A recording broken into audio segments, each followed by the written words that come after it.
We're here at Swensen's Unlimited, the first Swensen's of its kind anywhere in the world. We've got 90 minutes to stuff as much ice cream, Western food, Peranakan food, Indian food into ourselves. I'm not a huge eater despite appearances. In hopefully a somewhat demure and mindful way. Spat some chicken on the floor. We've come on a Monday, we've come at 11 a.m. This is supposedly meant to be the quietest time of the week. They serve 1,000 customers a day here. We're going to cover how much it is, how it works, what to put on your plate, and when to walk on by. Walk on by. Do, do, do, do. If you have this many people standing outside looking this happy, you know it's going to be good. I'm also going to share my top tips, mistakes to avoid, and at the end, I'll also let you know if it's worth it and share with you some top secret Swensen's news. If you're new here, hi, I'm Sam. Oh dear. I'm a Brit based in Singapore, sharing my adventures in food both here and abroad. Got my shorts on backwards. If you don't have a reservation, you can get in the queue on the left, but you may be waiting up to 2 hours for a table. And if you have a reservation, you join the queue on the right. You can even leave your luggage outside unattended while you eat.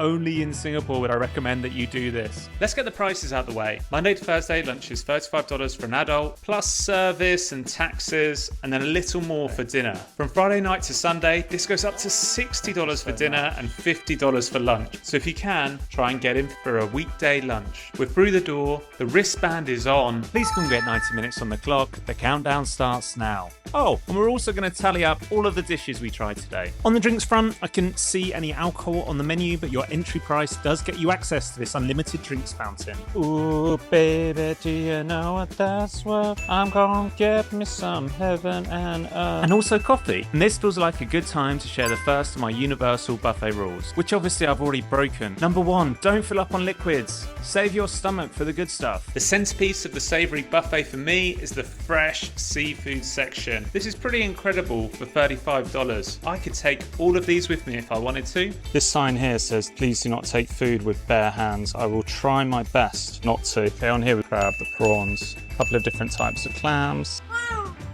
Hear my son in the background, he wants a bit, doesn't he? Nice muscles. Said nobody to me ever. And now we're gonna try the crab. Ooh. Please say something descriptive. Yeah, nice. With any good buffet, always need to start with the seafood. I wasn't expecting there to be crabs at the buffet. How well does it cut over this prawn pair of my shirt? Agatha, who works in the team there, she said that you've got to have the prawns with the Thai dipping sauce. She is right. Agatha knows. Sweet on sweet, works really, really well. Course 2. I feel like we've got to be quick before kicks off. I think people come in for lunches and stuff. And if you'd like more stunning insights such as this, then please subscribe and hit that bell notification. On the other side of a seafood counter is the cold cuts and salads. I gave these a pass today. I ain't wasting no calories on cucumber. Wow. But if you want to get the most bang for your buck, then I suggest you pay particular attention to the cheese and the cured meats. Have you seen the price of a salami recently in Singapore? Let me tell you, it is off the scale. Calm down, dear. It's just a buffet. Up next, there's an open kitchen with 3 different types of pasta. Rotisserie chicken and roast strip loin are carved right in front of you. There's a spicy laksa. Beautiful. Freshly made pizza. It's a top tip, by the way, saying don't waste your pizza crust. Dip it into flavorful curries from the Indian station. You don't have to ask me twice. I'm definitely going to try that. Yeah, I didn't try that. And oven-baked rice made to order. There's also an entire wall of hot selections. Is there a better sight in this world than a freshly baked lasagna? Let's see what made it onto our plate. My recording button's a bit greasy, so I think that's a good sign. My mum's a dietitian. She always complains to me about in these videos why I don't have enough salad. Well, today is not the day, mummy. I mean, come on. The chicken, the sausage, fries, fish and chips, meatballs, veg, barbecue chicken, and a hot dog, the baked rice, and the pizza.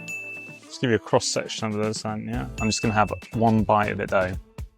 Then pass it to my teammate like a weird Italian relay. Don't think I've ever had baked rice before in my life. What you essentially have here is like a rice with fish and chicken, and then on top is like a cheese sauce.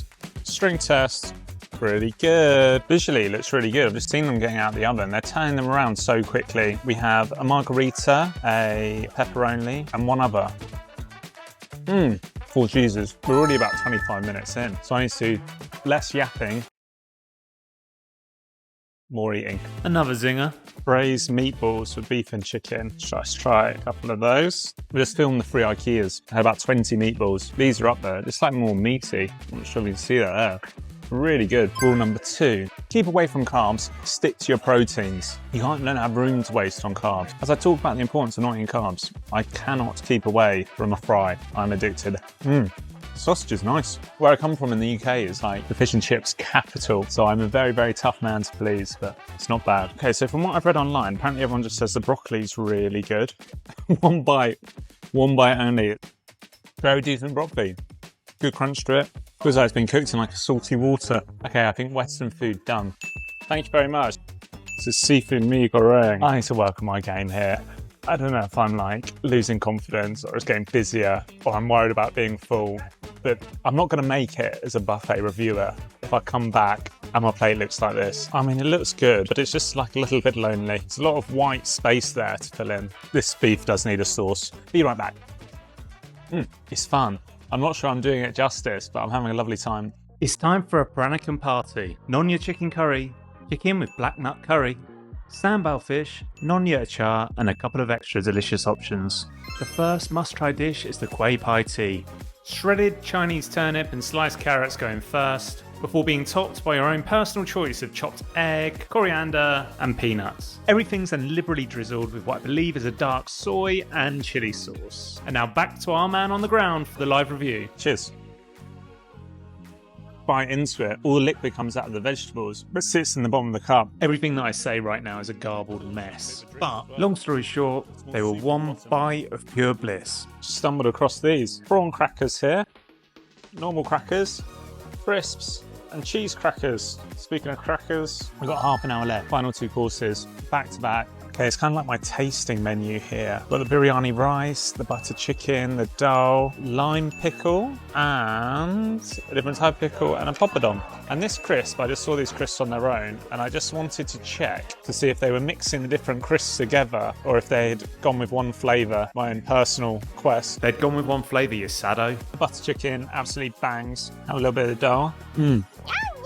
Swensen's is world famous for their desserts, so my final top tip is to make sure you save a bit of room for them. There are 48 flavours of ice cream to choose from, and you can have as many as you like. You can put them in a sundae and choose from 18 different toppings. Check out our strawberries and cream creation. You can make your own chendol, pile up multiple different types of kueh, stick your head under the chocolate fountain. Yep, I said chocolate fountain. Or tuck in some classic desserts. Ding ding ding! Spinning around is a holy trinity: chocolate brownies, apple crumble, and banana cake, as well as 4 different types of kueh from the chef's selection.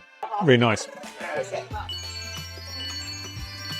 $35, wow, plus. It's looking at $40. Is it worth it? Absolutely. This is the first one of these all-you-can-eat Swensen's Unlimited buffets in the world, and I absolutely expect there to be more, judging by how busy it is today. And then, would you believe it? The news was announced that a second outlet was opening in Vivo City. It's absolutely booting off now at the ice cream bit. After dipping into various different delights, we sourced our second must-order dish of the day. Here's how you make it. You take a smashed croissant and then top it with a scoop of the chewy chocolate ice cream. This is a signature flavour and the absolute bomb. Then a scoop of Mr. Swensen's favourite flavour on top, vanilla gelato. Thanks so much. That's good enough. Above this is stacked another unnecessary but appreciated smashed croissant, and you're good to go. Imagine rich chocolate ice cream but with chocolate syrup running through it. Sensational. I'll try to be quite restrained today. I feel like I'm absolutely got my $30 worth. 20 past 12 now and the queue of people is forming. Just quickly touch upon the Swensen's Ice Cream Appreciation Society feature wall. On here you have all the names of the, frankly, very fantastic staff that work there. Thank you so much for looking after us during the day, particularly Stella, who was stellar. And we've just got time for a third and final must-try dish. You pick up a cup, you ask Stella which one she likes. That's your favourite, is it, the Durian King? I can't come to Swensen's and not have the Durian King. No, you cannot. Durian King, in. So the Durian King is the one ice cream you do not mix with any other. It stands on its own 2 feet. You top it with the crushed almonds, apap seed, a little bit of coconut milk, and we're done. Let's go live back to the tasting. Cheers. I'm just going to make up a name for it. This is a Singapore sundae copyrights fed by. I'll be honest with you, I don't love durian. It's been a while. The almond's great for the crunch, coconut's great for the creaminess, a little bit of fruit in there as well, just gives it that extra texture. It's the most amazing flavour in the world, durian. There is just nothing like it. It does get moreish though the more you have it. What a fitting end to an amazing experience. Our 90 minutes is well and truly up now. I'm going to tell people looking at us, we've got to leave. We've got to run the receipts. This is how much we spent. This is how far we walked. This is how many calories we burned. And this is how many calories we consume. Please like and subscribe if you haven't already. Thanks so much for watching, and we'll see you at the next one. Long live the durian.